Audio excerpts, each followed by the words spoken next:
El orden de introducción de los materiales es relativo, pero normalmente se recomienda primero el agregado grueso, luego el agregado fino. Se espera un momento a que ambos materiales en seco se mezclen homogéneamente. Luego se introduce el cemento, igualmente se espera un momento a que estos materiales se mezclen y finalmente se coloca el agua y se espera hasta que toda la mezcla del hormigón resultante sea homogénea. Se vacía esta mezcla en un recipiente, ¿verdad? En un recipiente adecuado, se vacía esta mezcla y ahí tenemos el hormigón fresco listo para su verificación o comprobación. Tenemos la masa del hormigón vaciada en un recipiente y se inician los ensayos programados. Normalmente para lo que estamos haciendo, se programa el ensayo de asentamiento, que es obvio, porque estamos en el estado fresco, el ensayo del peso unitario, porque acuérdense que hemos sacado un peso unitario de la tabla 6 del método ACI para hacer la receta. Este es un dato que tenemos que comprobarlo a través de un ensayo directo, entonces hacemos el peso unitario. Y en los casos en los que tuviéramos una condición severa o hubiéramos decidido usar aire incorporado, ¿sí? En esos casos, también tendremos que hacer el ensayo del contenido de aire, medición del contenido de aire para verificar si el contenido de aire es igual, mayor o menor al contenido de aire que hayamos prefijado, ¿correcto? Entonces, este ensayo se convierte en una comprobación de la calidad del hormigón fresco. Pero si es que no hemos decidido usar aire incorporado, no está prohibido hacer este ensayo, podemos hacer este ensayo para ver o para informarnos de cuál es el contenido de aire de ese hormigón. O sea, este ensayo, en este caso, como ejemplo, nuestro hormigón es un hormigón sin aire incorporado, pero lo vamos a poner para ilustración de lo que estamos hablando, ¿ok? Entonces, con esas ideas, hacemos los ensayos respectivos, hacemos el ensayo de asentamiento, hacemos el ensayo del peso unitario, hacemos el ensayo del contenido de aire, la plasticidad y la trabajabilidad, como bien sabemos, no se miden, pero sí se pueden verificar. Entonces, hacemos todas las pruebas, obtenemos los resultados, y eso es todo en la primera etapa, ¿no? De ensayos directos. ¿Ok? Tenemos unos resultados, los tenemos que comparar con los valores que esperábamos obtener. Por ejemplo, si el asentamiento necesario eran 5 centímetros y hemos obtenido 3.2, quiere decir que estamos por debajo del valor necesario, por lo tanto, supuestamente nuestra mezcla está relativamente seca, que tenemos que hacer aumentar de agua.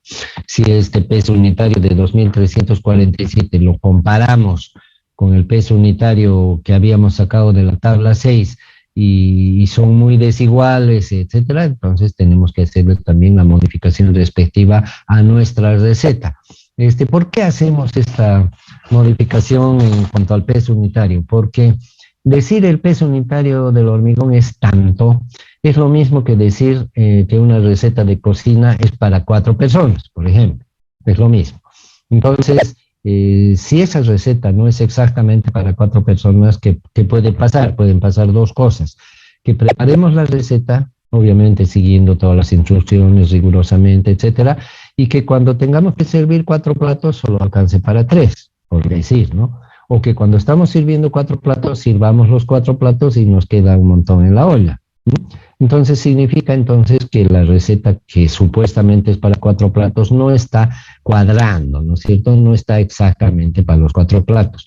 En el caso del hormigón el problema es un poco mayor, ¿no? Porque si tenemos una receta para 1 metro cúbico y tenemos una obra de 500 metros cúbicos y esa receta en realidad no nos da 1 metro cúbico, sino nos da más de 1 metro cúbico o menos de 1 metro cúbico, entonces nuestros errores se van a ir acumulando a medida que vayamos ejecutando la obra. Y obviamente no solamente es hormigón que falta o hormigón sobrante, sino que el costo también nos influirá en el valor final.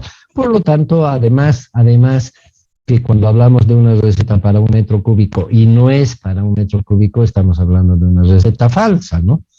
Por eso es necesario hacer los ajustes necesarios para también este caso del peso unitario.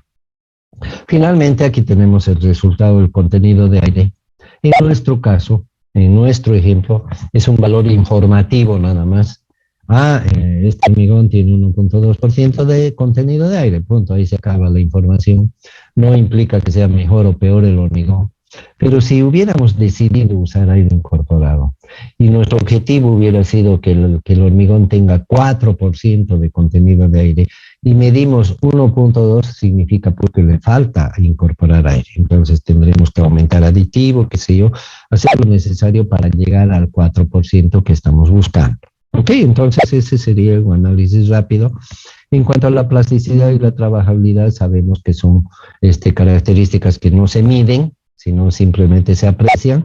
Entonces haremos la apreciación respectiva y si no es satisfactoria la mezcla tendremos que proponer otra, ¿no es cierto? Modificando lo que corresponda, en el caso de la plasticidad, los finos, en el caso de la trabajabilidad, aparte de la receta misma, tendremos que verificar las granulometrías, ¿no? Algo más complicado en estos dos casos.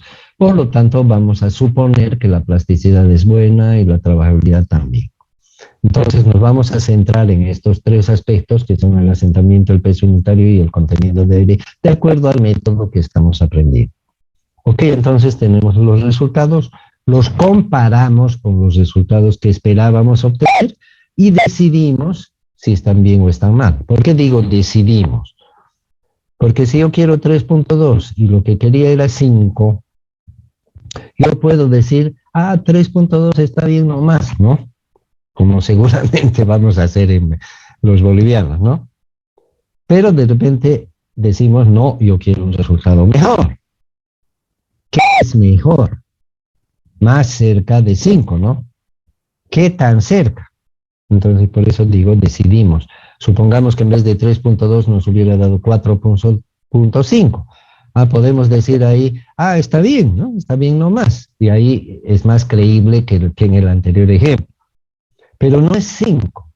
Entonces, queremos 5.0, es bastante difícil obtener 5.0. Ni qué decir del peso unitario que tiene 4 cifras y acertar exactamente es muy difícil, ¿no? Entonces, tenemos que tener en cuenta que los ensayos de laboratorio siempre tienen variaciones, siempre. Entonces, por eso es que no se apunta a 5.0. Por eso es que hemos hablado en su momento de un rango de aceptación, ¿no? Y hemos dicho que mientras más grande el rango, menos la calidad, porque obviamente nos estamos dando más amplitud en este rango, ¿no? Sin embargo, también les hago notar otro detalle. El rango que elegimos para el asentamiento, por ejemplo, es un rango para la obra. En la obra las variables son mucho más grandes que en el laboratorio. En el laboratorio tenemos condiciones supuestamente controladas y restringidas. Por lo tanto, en el laboratorio tenemos que ser más exigentes que en la obra. Conclusión, en mi opinión, después de haber dicho todo lo que he dicho, 3.2 es un resultado que hay que corregir porque no está lo suficientemente cerca de 5. ¿Ok? Con esa opinión, entonces, y lo mismo para los otros valores, vamos a seguir adelante. El método nos sugiere hacer 3 correcciones. La primera se llama corrección por rendimiento y quiere decir corregir eso que yo les había dicho, que si la receta es para 4 platos y solamente da para 3 o sobra, ¿no? Ese ajuste que necesitamos hacer para que sea exactamente para 4 platos o en este caso exactamente para 1 metro cúbico, a eso se refiere esta corrección por rendimiento. Entonces, ¿qué pasa si en realidad comprobamos que lo que estamos preparando no es 1 metro cúbico, no es una receta para 1 metro cúbico, sino para más de 1 metro cúbico? Entonces, ¿qué significa eso? Que tenemos hormigón de más. Y hormigón es un material que está compuesto por varios ingredientes. Entonces, se supone que tenemos que reducir a cada uno de los ingredientes en forma proporcional. Reduciremos un poco al cemento, otro poco al agua y cuando digo poco es una proporción adecuada a la cantidad o al excedente que tenemos en el hormigón. Lo mismo, si es que fuera menos, tendremos que aumentar los ingredientes. Entonces, el método nos sugiere justamente eso. Tenemos el peso unitario sacado del ACI, 2.445, y por otro lado tenemos el peso unitario de nuestro ensayo. Hay alguien que dice que si esta diferencia no es mayor al 2%, no es necesario hacer la corrección. Bueno, nuestro ejemplo, para no ser contreras, la diferencia es 4%, entonces hacemos una regla de 3. Si los 2.347 kilos que hemos obtenido en nuestro ensayo son 1 metro cúbico, esa no es charla, no es invento, nada, es la realidad porque hemos hecho un ensayo y lo estamos midiendo. Si 1 metro cúbico de hormigón pesa 2.347 kilos, entonces, ¿cuánto de hormigón será lo que nosotros hemos considerado como 2.445? Ojo que estamos haciendo los ajustes y las correcciones, fíjense, en las cantidades de la receta original. No estamos haciendo las correcciones en la receta reducida ni ajustada, porque esa receta solamente servía para el ensayo. En cambio, la receta original, esa es la con la que estamos trabajando. Ok, entonces, por eso hablamos de 2.000 y tantos y no de los 11 kilos, creo que estaba por ahí arriba. En resumen, haciendo la regla de 3, si le llamamos X a la incógnita del hormigón, que supuestamente era un cubo, pero que no sabemos cuánto es, obtenemos que en realidad la receta que hemos estado aplicando es para 1.042 metros cúbicos, o sea, hormigón de más, 42 litros de más. Esos 42 litros los tenemos que quitar para que sea 1.0. Pero no tenemos que quitar 42 kilos de cemento, ¿no? Sino que tenemos que quitar X cantidad de cemento, X cantidad de X1 o X prima cantidad de agua, etcétera, ¿no? Tanto del grueso y del fino, de modo que al final la receta sin alteraciones sea 1.00. El método nos dice corrija el agua primero. Entonces, los 158 originales lo dividimos entre 1,042 y nos da 152 kilos de agua, que es la nueva cantidad. O sea, fíjense, al agua le estamos restando 6 litros, porque eso nos dicen los números. Lo mismo hacemos con el agregado grueso, que teníamos 1.178 dividido entre 1,042, nos da 1.131, que es la nueva cantidad de agregado grueso. Y también seco, porque originalmente era seco. Entonces, las nuevas cantidades de agua y agregado grueso le llamamos agua corregida y grueso corregido, son estas que están acá. Ahora, el método nos dice, deberíamos hacer lo mismo, ¿no es cierto?, con el agregado fino y el cemento, pero el método nos dice, tenga paciencia, no corrija todavía ni el agregado fino ni el cemento, porque más adelante le vamos a decir por qué. Entonces, aceptamos esa sugerencia del método y ahí termina la corrección por rendimiento. En resumen, la corrección por rendimiento es en función del resultado del peso unitario y nos permite cambiar la cantidad de agua y de agregado grueso, siempre que así sea, ¿no? Con lo cual tenemos una nueva cantidad de agua y una nueva cantidad de agregado grueso. Con esta información pasamos al segundo ajuste, que se llama corrección por asentamiento. Lo mismo, comparamos lo que hemos obtenido con lo que queríamos obtener. Queríamos 5, nos ha dado 3.2, tenemos una diferencia de 1.8 centímetros que le falta a nuestro hormigón, nos falta asentamiento, nos falta fluidez, por lo tanto tenemos que aumentar agua. Una regla práctica muy útil es que por cada centímetro que nos falta aumentemos 2 kilos de agua a 1 metro cúbico de hormigón. Entonces, siguiendo esa regla, como nos falta 1.8 centímetros, multiplicamos por 2, tenemos 3.6 kilos de agua que deberíamos aumentar, pero redondeamos a 4 porque cuando trabajamos en metros cúbicos, los decimales no cuentan, ¿no? Porque no tienen mayor relevancia, por lo tanto son 4 litros de agua o 4 kilos que tenemos que aumentar. Acuérdense que en la primera corrección nuestra agua corregida es 152, por lo tanto el anterior valor del agua ya no sirve. Esta es la nueva cantidad de agua. Ahora tenemos que aumentarle 4 kilos a esa cantidad de agua. Entonces, agua última más 4, 152 más 4, agua 156. Esta es la nueva cantidad de agua, por lo tanto la anterior ya no sirve. ¿Ok? Y pasamos a la corrección por aire incorporado, que es la tercera corrección que el método ACI nos recomienda hacer en el laboratorio. ¿Ok? Les recuerdo que en este ejemplo no es el aire incorporado no es un objetivo, el contenido de aire no es un objetivo, pero también les hago notar de que estamos haciendo un ejemplo para aprender. O sea, académicamente es bueno que resolvamos este problema, porque si no, no vamos a saber cómo en el momento que tengamos que hacerlo.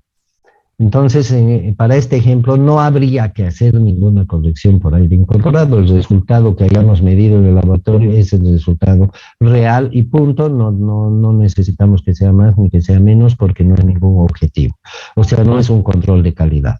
Pero si lo fuera, si no estuviéramos en este ejemplo y estuviéramos en otro, en el que sí necesitamos llegar a un aire, a un contenido de aire, supongamos, de 4.5%, y nosotros hemos medido, no me acuerdo, 1.2, creo, más arriba, entonces quiere decir que nos falta aire incorporado y lo que tenemos que hacer es incorporar más aire. Para incorporar más aire, ¿qué tenemos que hacer? Si probamos la comida y le falta sal, ¿qué hacemos? Le aumentamos sal. Yo más de una vez he comparado los aditivos con los condimentos de la comida, ¿no es cierto? Entonces, hacemos lo mismo, ¿sí? Si le sobra, le quitamos sal, y si le falta, le aumentamos sal. Si le falta aditivo aquí, le aumentamos aditivo, y si le sobra, le quitamos, ¿correcto? Porque estamos en el afán de corregir los resultados que no son satisfactorios para nuestra visión, para nuestra óptica. Entonces, en este caso, como hemos obtenido 1.2 y supuestamente queríamos 4.5, es una suposición, lo reitero, entonces tenemos que aumentar aditivo. ¿Cuánto aditivo? No sabemos, ¿no? Justamente por eso estamos probando. Creíamos que la cantidad de aditivo que le pusimos era para 4.5, pero resulta que no da 4.5, nos da menos, tenemos que aumentar.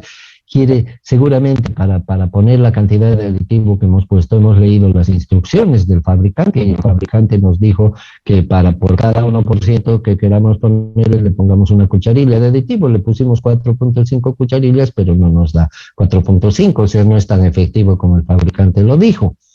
Por lo tanto, vamos a tener que aumentar. ¿Cuánto? Será 2 cucharillas más, 3, qué sé yo, ¿no?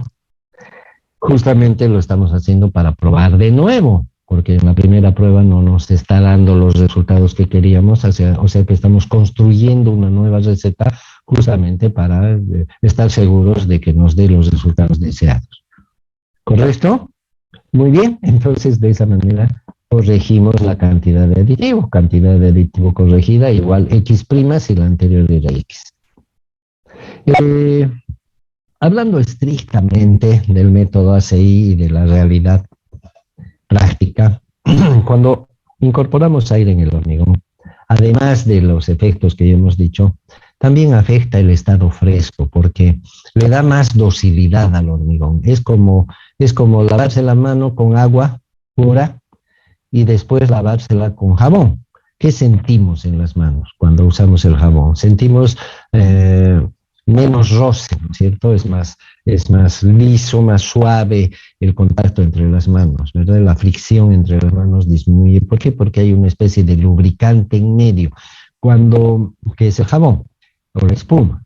Cuando usamos el aditivo incorporador en el hormigón, también pasa un fenómeno parecido, es decir, el hormigón se hace más dócil y por lo tanto el asentamiento aumenta, sin querer queriendo, ¿no? Porque no estamos buscando cambiar el asentamiento, pero tiene un efecto en la plasticidad, en la trabajabilidad y en la consistencia. Tiene un efecto indirecto, no tan grave, ¿no? No es como aumentarle agua, pero tiene un efecto relativamente pequeño, pero que cuando se trabaja estrictamente se lo toma en cuenta. Para esos casos, el ACI nos recomienda que por cada 1% de más que tenga el aire, le quitemos, igualito que el asentamiento, ¿no es cierto? Cuando el asentamiento está de más le quitamos agua, cuando está de menos le aumentamos agua. Cuando el porcentaje de aire está de más, le quitamos agua y cuando está de menos, le aumentamos agua en una proporción de 2 kilogramos de agua por metro cúbico por cada 1%. O sea que este sería un ajuste complementario. Aparte de hacer un ajuste en la cantidad de aditivo, hacemos un ajuste en esto. Les estoy enriqueciendo la descripción de lo que se debe hacer, ¿no? Pero tal vez no encaja esto mucho en la realidad nuestra de Bolivia, porque estamos hablando del incorporador de aire que se usa muy rara vez, o muy pocas veces, y no sé si se usa adecuadamente. Bueno, en resumen, los cambios que hemos hecho: el agua final es 156, el agregado grueso final es 1131, 1131, acuérdese que lo hemos corregido por rendimiento, nos falta modificar o adecuar el cemento y el agregado fino que no los hemos tomado en cuenta para nada, ¿correcto? Entonces, la regla de la 6 nos dice, estamos haciendo ensayos para el hormigón fresco. No hemos tocado para nada el hormigón endurecido, no hemos hecho ninguna pruebeta, no hemos esperado a que endurezca el hormigón, estamos trabajando en el estado fresco. Por lo tanto, la relación agua-cemento que hemos fijado para esta receta sigue invariable. ¿Por qué? Porque no tenemos ninguna razón para cambiar.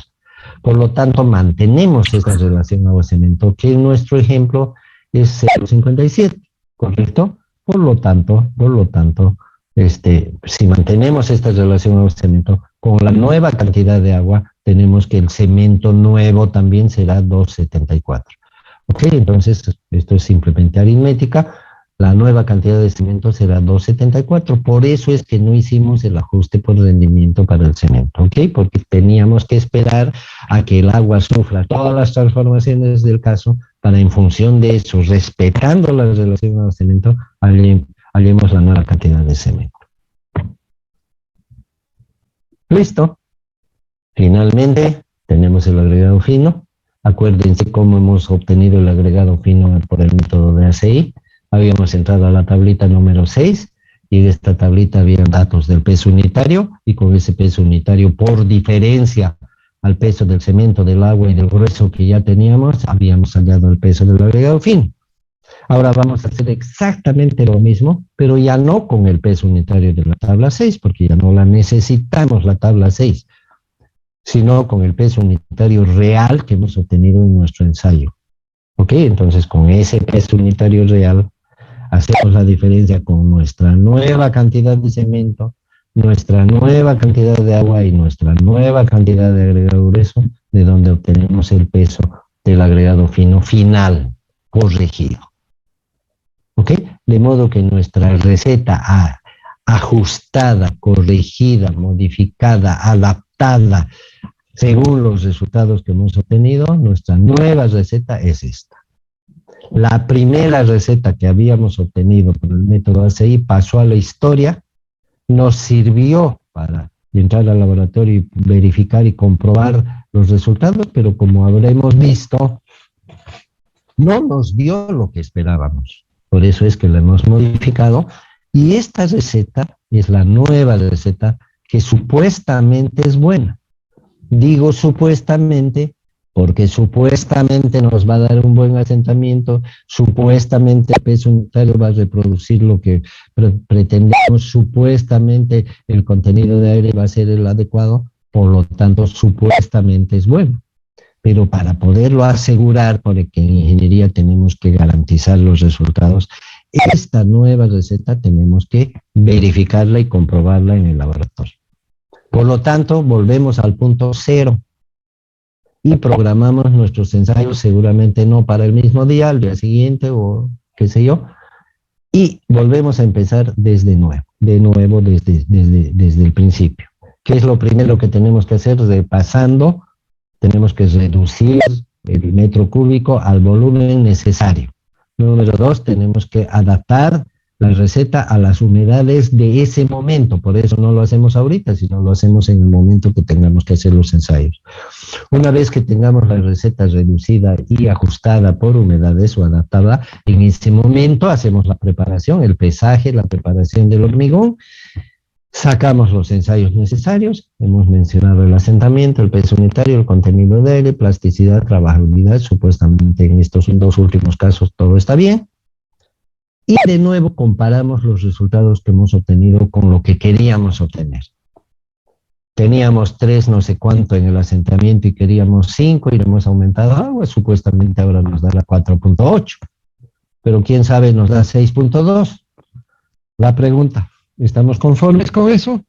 Si es sí, lo dejamos ahí.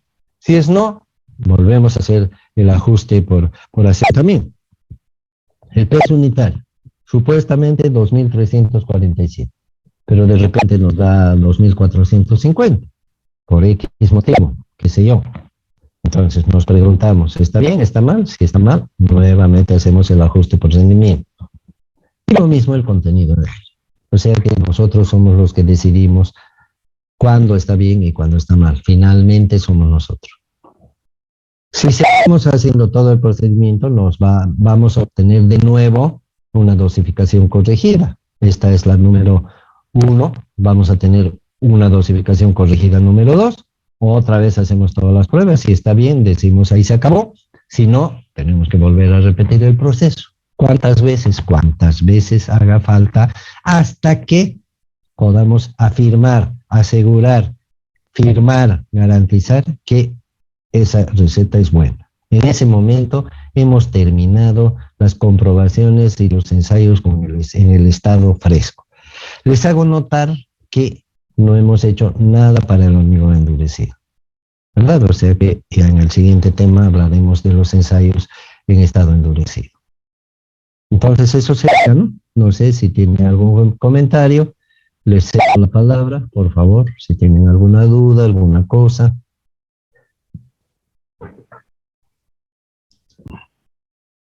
Alguna curiosidad sobre lo que hemos hablado.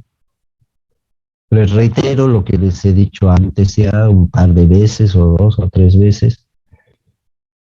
Ustedes estudian ensayos de laboratorio en tecnología del hormigón, en pavimentos, en asfaltos, en suelos, etcétera, ¿no? Eso no quiere decir que cuando sean ingenieros van a estar ahí con sus overoles y sus mandiles haciendo ensayos. Puede que sí, puede que no. Lo más probable es que no. Entonces dirán, ¿para qué hacemos esto? Para saber, ¿verdad? Porque el ingeniero tiene que saber para qué son los ensayos, cómo se hacen, por qué se hace esto, por qué se hace lo otro, de dónde salen los resultados, por qué es importante esto, por qué no es importante lo otro. Entonces, por eso es que estamos haciendo todo el procedimiento imaginario, porque no estamos en laboratorio, pero se supone que ustedes en el laboratorio de la materia van a hacer lo posible por seguir cada uno de los pasos que estamos describiendo al pie de la letra. Los auxiliares no tienen por qué cambiar absolutamente nada de lo que estamos diciendo. Y si hay algún cambio circunstancial por X o Z motivo, tienen que explicarles por qué lo están haciendo y conscientemente tienen que decir, es por este motivo, porque ya no tenemos tiempo, entonces vamos a hacer esto, o por X motivo, o porque no hay cemento, vamos a poner tierrita nomás, ¿no? Tienen que estar convencidos de por qué se está haciendo, no porque alguien quiera, porque no es así la ingeniería, no es como uno quiere, sino como se debe. Y bueno, son experiencias que les van ampliando su visión, su criterio y su juicio sobre el comportamiento de los materiales y sobre la manera de hacer correctamente las cosas. No sé, algún comentario, alguna cosa que tuvieran. Estoy llano a escuchar.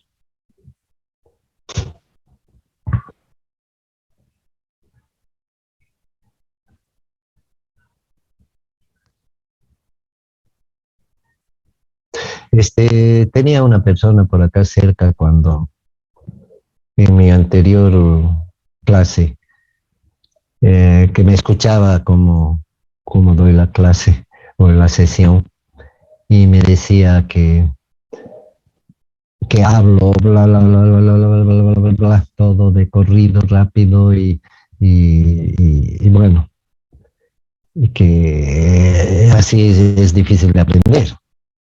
Y yo le dije, lógico, tienes razón, es que no estamos intentando enseñar para que aprendan. Estamos intentando aclarar lo que ya se les ha pasado en texto hace una semana o varios días atrás y además un video aclaratorio que es similar a una clase porque es verbal. Y si se supone que el estudiante ha leído y ha escuchado por lo menos una de las dos cosas para estar en esta sesión, entonces se supone que estamos hablando o estoy hablando de algo que ya saben o que ya han escuchado o que por lo menos ya tienen la idea de qué es. Porque si alguien pretende aprender de una sesión así rápida y de corrida y peor sin ver el texto y nada, que hoy día lo vimos porque es numérico, los resultados no pueden ser muy esperanzadores, ¿no? Por lógica, por sentido común. Pero esa reflexión la hicimos desde el primer día de clases y además tiene sentido, no es necesario aclararles, no son niños ustedes, disculpando la expresión. Entonces, bueno, tiene razón la observación que hizo mi pariente, ¿no? Pero también yo le expliqué qué es lo que pasa. Y creo que ahí se equilibró la situación, ¿correcto? Y también le llamó la atención que nadie dice nada, ¿no? Que nadie pregunta, que no participa, que, ¿no? Parecería que todo está bien. Ojalá fuera así. Pero en los exámenes y en el comportamiento final del profesional afuera, vemos que, bueno, el aprovechamiento ha sido mínimo, ¿no? Porque no se siguen las reglas, no se cumplen las cosas, pese a tanta insistencia que tenemos y pese a lo básico que es esto, ¿no? Porque estamos hablando de lo básico. Hace 100 años se hablaba de las mismas cosas, hace 100 años. Quizá no tanto del aire incorporado, ya, esa es la novedad, pero esa novedad tiene 60 años o 70. No estamos aprendiendo ciencia nuclear ni nada, ¿no? Ni tecnología de avanzada. Imagínense qué sería si pretendiéramos aprender eso, ¿no? Entonces sería imposible, casi imposible. Por eso, jóvenes, la reflexión, ya tenemos 70% más del curso, un par de semanas más o 3, máximo un mes y ya vamos a acabar. Así que les recomiendo que se afilen un poco, no para la nota, sino para aprender. No soy gran cosa, pero aprovechenme, ¿no? En cuanto al hormigón, por lo menos. Yo les digo la mitad de las cosas que debería. No hay mucho por aprender. ¿Ok? Valga la reflexión. Como no hay comentarios ni nada, la acabamos ahí, ¿no? Gracias, jóvenes. Muchas gracias, ingeniero.